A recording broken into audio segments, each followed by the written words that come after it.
I want to talk to you just for a moment because I want to tell you something.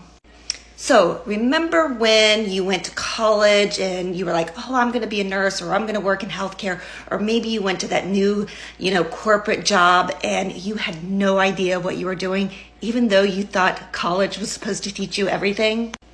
Well, I want to let you know that learning high ticket affiliate marketing is kind of the same thing. Let me give you an example.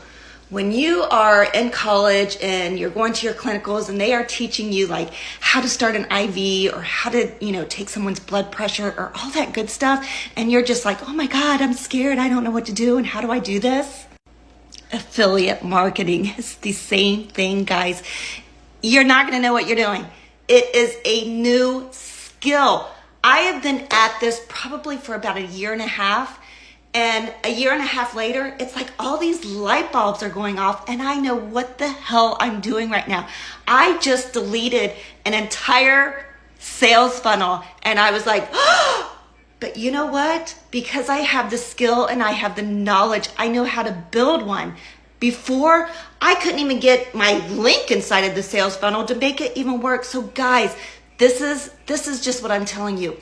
Keep an open mind. Keep going at it. Do not give up. Learn the skill. It's like college. It takes time. But once you do it and you figure it out, it feels so good. And I feel alive and energetic because this year, 2023, is going to be my year. And guys, it can be your year too. So come on. If you are ready to go, let's get started and I'll help you out. Don't forget, save this video. Like this video, share this video because there's so many people struggling and you don't have to struggle anymore.